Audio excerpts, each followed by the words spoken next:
E aí, pessoal, segunda-feira, dia de mais um vídeo curto de cálculo.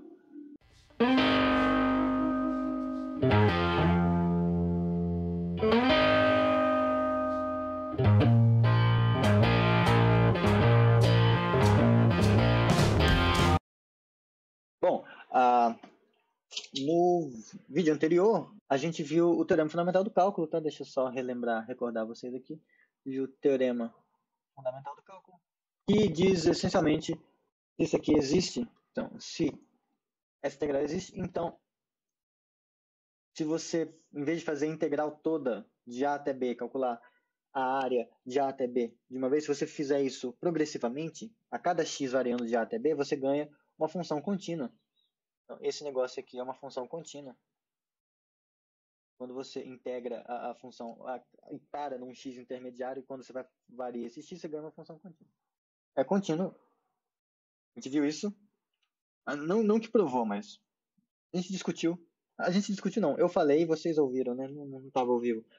Se a f, que é a função que está sendo integrada, né? Ela é contínua num certo czinho. Então, quando você faz essa função f, ela é derivável nesse pontinho, e mais do que isso, a derivada é dada pela própria funçãozinha f.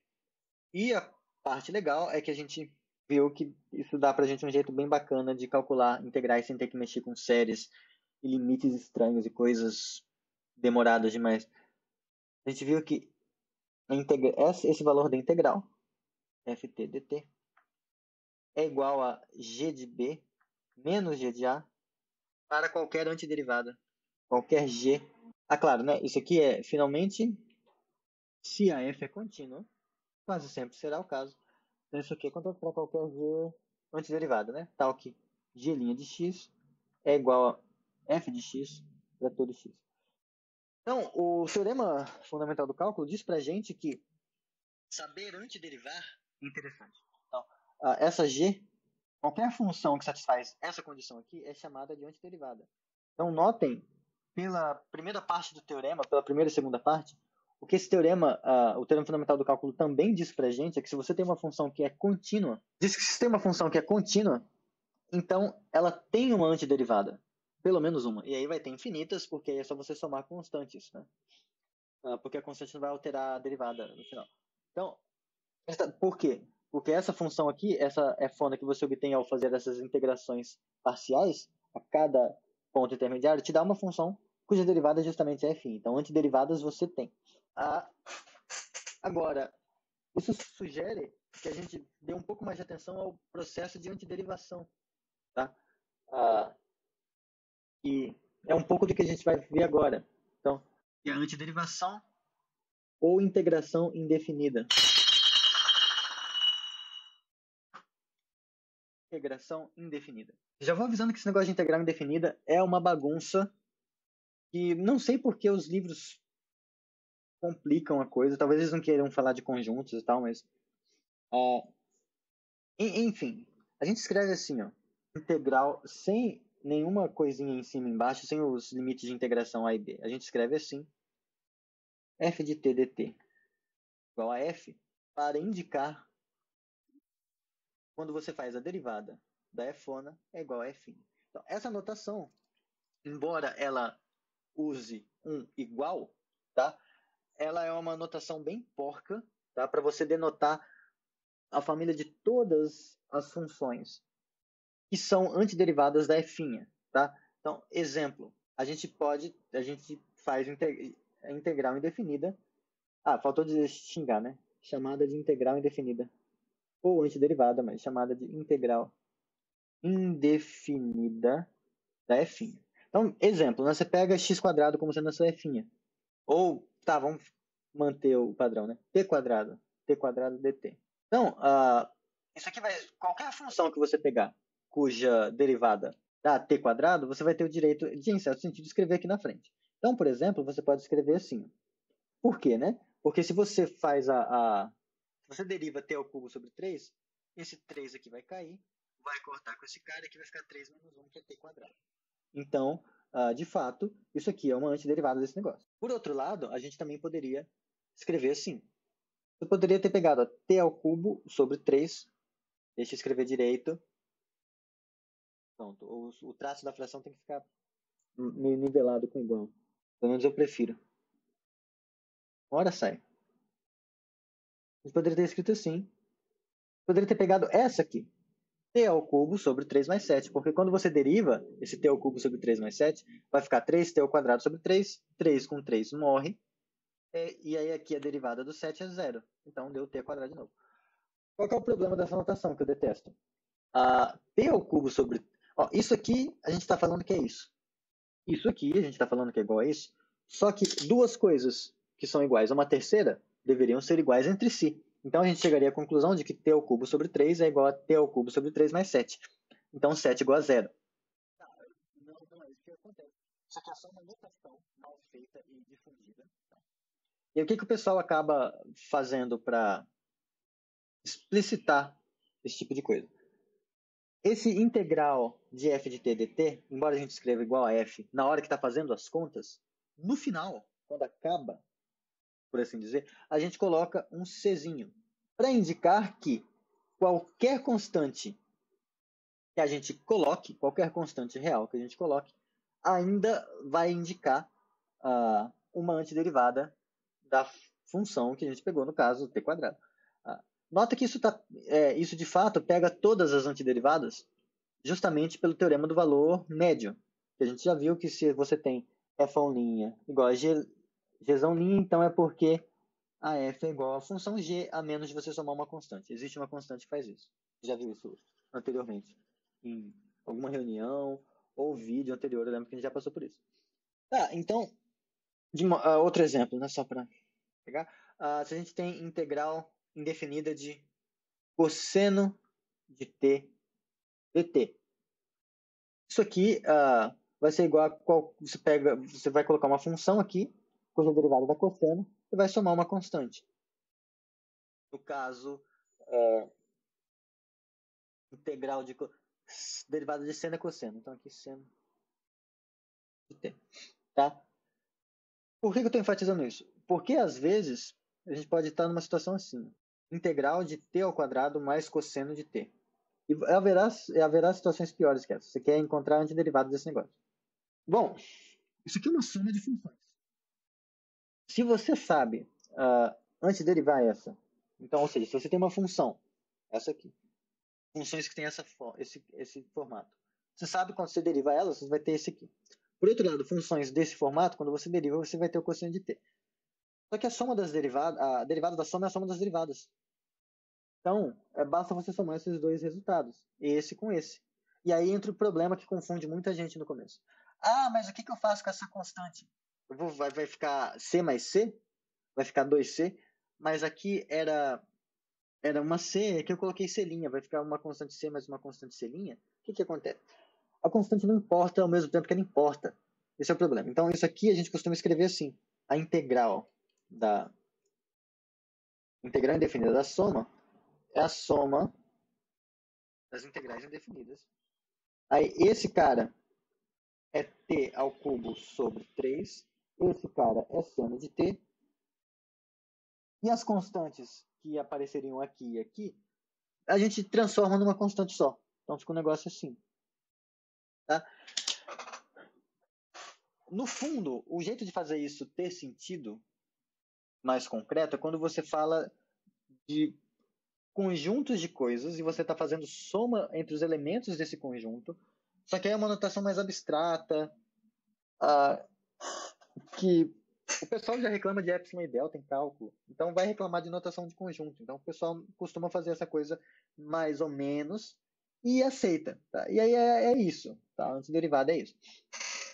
E claro, há propriedades que vão nos ajudar tremendamente. Então, aqui a gente usou uma, mas eu vou colocar aqui quais são, que são propriedades análogas às propriedades da derivada. Aqui. Tá? Então, são propriedades que a gente verifica exatamente pegando os candidatos que ele coloca aqui e aí derivando para ver o que está dentro. Por exemplo, esse aqui. Por exemplo, você pega uma função da forma kx, onde k é uma constante. Se você deriva isso, o x morre, vira 1, esse cara vira 0, sobra só o k, que é o que está aqui dentro. Tá? Mesma coisa com essa aqui, integral de x elevado a n. É o quê? É o x elevado a n mais 1 sobre n mais 1 mais c. Você tomba o expoente, vai cortar n mais 1 com n mais 1 e vai ficar x elevado a n. E aqui é importante salientar isso. Tá? Já entra no porquê. Mesma coisa, então. Ó, esse aqui, ok. Mesma coisa quando você está multiplicando. São todas as propriedades que você verifica derivando o resultado que ele sugere, verificando que está dando o que está aqui dentro. Nota que nesse aqui, ó, essa notação e essa notação são diferentes das demais, né? Porque deu aquele problema que eu falei, de você expressar em termos integral indefinido. Mas isso é aquele negócio, ó. Esse rapaz aqui está falando o seguinte: se você pega a integral, você pega uma antiderivada da f e multiplica por c, quando você derivar esse negócio, vai dar c vezes a f. Então você pode calcular isso aqui. Xinga isso aqui de f, e aí quando você multiplicar c por f e derivar, vai dar justamente c vezes a derivada do f. E a derivada do f era f. Mesma coisa com esse, tá? Esses aqui, isso aqui é tudo você vai derivando o que está desse lado e vai ver que vai chegar no que está aqui dentro. Ok. Em particular, por que tem essa observação aqui de que o expoente ele é diferente do menos 1? Justamente por conta desse caso, que merece atenção. Justamente por conta desse caso. A gente tem x elevado a menos 1, ele é igual a 1 sobre x. E a gente já sabe que quando a gente tem essa função aqui, ela é tal que quando a gente deriva, isso dá 1 sobre x. Então, é claro que isso mostra pra gente que a derivada, que a antiderivada de 1 sobre x, ela é o ln do valor absoluto de x. Tá? E não vai ser você tombar o expoente, esse negócio aqui. Porque, ó, vamos testar. Supõe que essa regra aqui, valesse para n-1. O que isso ia estar falando pra gente? Que integral de x elevado a menos 1 dx é igual a x elevado a menos 1 mais 1 sobre menos 1 mais 1. E aí? Cadê o... Como faz, né? Isso aqui menos 1 mais 1 é 0, x elevado a 0 é 1. E aí que ia ficar 1 sobre 0. Então, não, né, pessoal? Não tem nem como usar essa regra aqui para o n igual a menos 1. Mas no caso do expoente ser menos 1, a gente já tem esse cara. E todas as outras seguem das propriedades. Tudo isso aqui a gente verifica derivando, tá? Seno hiperbólico, cosseno hiperbólico, eu não cheguei a definir, mas tem a definição no livro. Tá? E talvez a gente vá voltar, a depender de como ficar o negócio, a gente vai recomeçar o curso, né? Provavelmente. Então, aí eu falo de novo dessas coisas, mas não há nenhum mistério nisso aqui. Seno hiperbólico, cosseno hiperbólico são coisas definidas em termos de exponenciais, que em certas geometrias podem ser interpretados como se fossem senos e cossenos, umas coisas assim. Bem ao caso agora. Mas tá, tudo bem. Então essas propriedades aqui vão ser úteis pra gente, tá? Para na hora de aplicar o teorema fundamental do cálculo, na hora de integrar, fazer integrais definidas. Tá? Porque é aquela coisa, né? Se aqui a gente tem integração indefinida, é porque existe uma definida. Esse caso aqui é o que a gente xinga de integral definida. Tá bom? E só para destacar, então, só para finalizar essa parte, agora eu vou fazer uns exemplos com vocês, mas só para finalizar, um outro jeito da gente enunciar essa parte aqui do teorema fundamental do cálculo é assim, ó. Então, estrelinha, estrelinha. A gente tem a integral de f de t dt calculada em AB é igual a uma antiderivada, qualquer antiderivada da f aplicada em B subtraída dessa antiderivada calculada em A. Você pode escrever assim, ó. O que é essa antiderivada? É a integral indefinida. Aplicada em B subtraído do A. E aí o pessoal costuma fazer um negócio assim. Coloca um traço aqui, e aí um B e um A. E isso aqui, em geral, indica esse tipo de coisa. Quando a gente tem g de x BA, com esse traço aqui, isso é sinônimo de você escrever isso. Tá? Então, é meio que o que relaciona a integral indefinida com a integral definida. Eu, particularmente, eu ainda não gosto dessa notação. ou não gosto do jeito que ela é feita nos cursos de cálculo. Mas enfim, eu sou escravo da Constituição. Tá bom? Então vamos ver uns exemplos aqui de como a gente faz conta com essas coisas, como a gente faz cálculo. Né? O nome da disciplina é cálculo, então a gente tem que fazer cálculo com essas coisas. Então vamos lá, exemplo, tá? Um exemplo que tem no livro do Stewart. Nada demais, tá? Seguinte exemplo. Integral de 0 até 2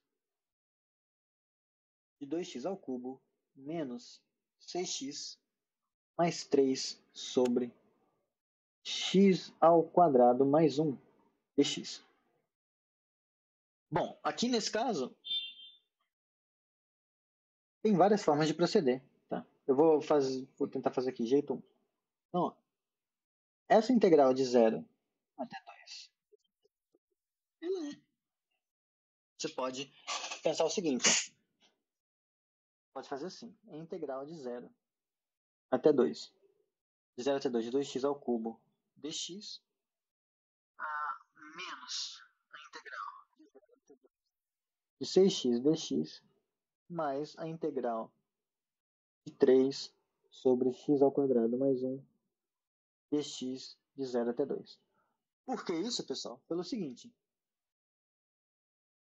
porque a gente sabe isso aqui, ó, a integral de a até b de f de x mais g de x dx é igual à integral indefinida do f de x mais g de x dx. Isso aqui calculado em b e a, fazendo aquela subtração. Isso aqui é uma função, você escolhe uma das diversas funções que fazem isso, aí você calcula essa função em b, subtrai do valor em a. Agora, esse negócio, por sua vez, então isso aqui é a mesma coisa que a integral da f de x dx calculada em b, tá? Mais a integral definida de gx calculada em ba. E agora, esse cara é justamente a integral de a até b da f de x dx.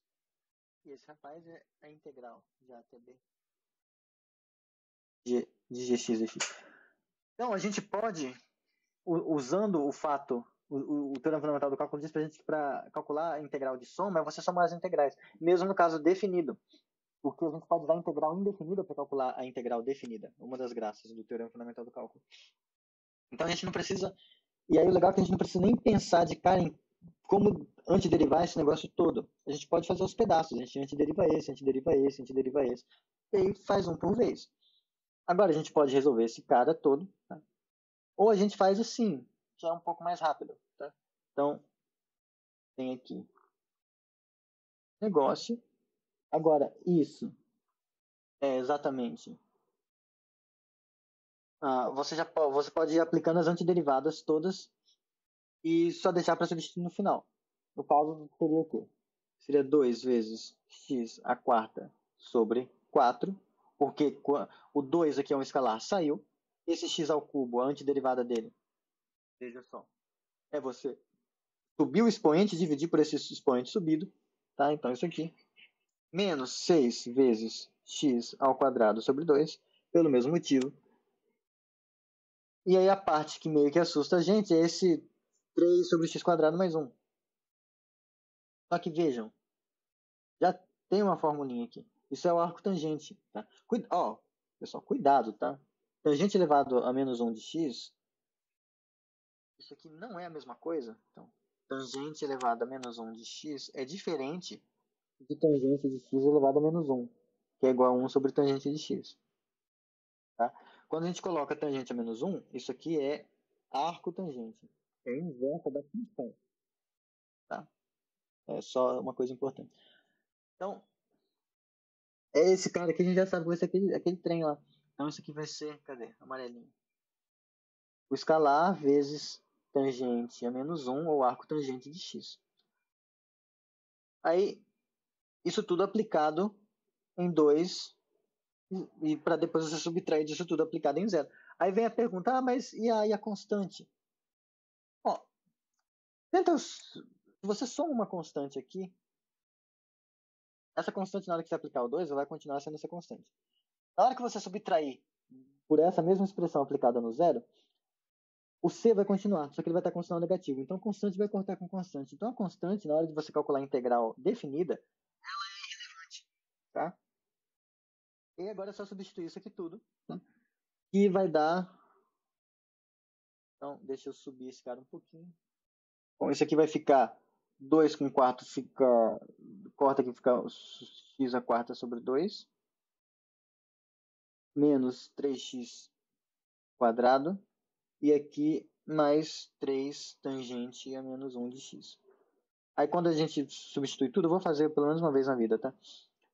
Substituindo pelo 2, fica 2 elevado à quarta sobre 2, menos 3 vezes 2 ao quadrado, mais 3 vezes tangente a menos 1 de 2. E aí agora, menos... Agora a gente vai colocar o zero em tudo. Essas coisas vai ficar 0 à quarta sobre 2, menos 3 vezes 0 ao quadrado, mais 3 vezes tangente a menos 1 de 0. Agora vejamos. 0 à quarta é 0 sobre 2 é 0. 0 ao quadrado é 0 vezes 3 é 0. Tangente a menos 1 de 0. Tangente a menos 1 de 0, nesse caso o arco tangente de 0, é o arco cuja tangente é 0, que é 0. Então isso aqui tudo morre, isso aqui tudo fica 0. E o resultado vai ser simplesmente 2 ao cubo, que é 8, menos 3 vezes 4, 12, mais 3 vezes o valor de tangente a menos 1 de 2. Isso aqui resulta... Bom, vocês já viram que isso aqui dá 0, então vou apagar esse negócio, não tem por que deixar. Isso aqui é a mesma coisa que menos 4 mais 3 vezes tangente, arco tangente de 2. Acabou, acabou. Isso é um número, um computador sabe encontrar qual é esse cara. Só por via das dúvidas. Uma aproximação desse cara é negativo. E aí é bom que eu já discuto uma outra coisa com vocês para encerrar o vídeo. Calculamos a primeira integral. Acho que já tinha calculado outra, mas... hoje, calculamos essa integral e esse valor deu negativo. Por isso que eu falo sempre que essa interpretação de integral como área, ela é uma interpretação. O que acontece... Deixa eu ver se eu consigo abrir o GeoGebra aqui. Aqui, consegui. Nota, deixa eu dar uma aumentada aqui. Esse rapaz, quando a gente calcula a integral de 0 até 2, a curva começa aqui, vem para cá e vem para esse pedaço. Quando a gente calcular a integral só de 0 até esse ponto, isso vai dar um valor positivo. Tá? Só que nessa parte, se você lembra de como é a definição da integral, ela vai estar somando as alturas, ela vai estar somando o que a gente interpreta como área dos retângulos aqui. Só que aqui, o número que determina a altura que seria o retângulo, ele é dado pela imagem da função, que é negativo. Por mais que esteja multiplicando pelo comprimento dos subintervalos, que é positivo, aqui você está multiplicando para um número negativo. Então você vai estar fazendo somas de coisas negativas. Então é claro que no final a integral desse pedaço até esse pedaço vai dar um número negativo. E aí a integral total que a gente fez daqui, do 0 até o 2, deu um número negativo? Certamente, porque quando você soma a área dessa parte positiva com essa outra área positiva, esse número é menor do que o número total que apareceria aqui em negativo. Tá? E aí, mas como que eu faria para calcular então a área efetiva, a área de verdade disso? Como que é a área? Bom, se você levantar esse pedaço para cá, se você fizer isso aqui, ó, o GeoGebra ele ignora o fato de que a gente sabe escrever. Ele, assim, a gente faz isso, coloca o módulo da função. Agora, tudo que era negativo foi refletido. Então, essa região aqui ainda é simétrica à região que havia antes, quando a gente não tinha colocado o módulo. Aqui não vale Ctrl Z, tudo bem. Então, essa área que a gente vai obter aqui agora vai ser tudo positivo, e esse número vai corresponder à área efetiva do gráfico. Tá?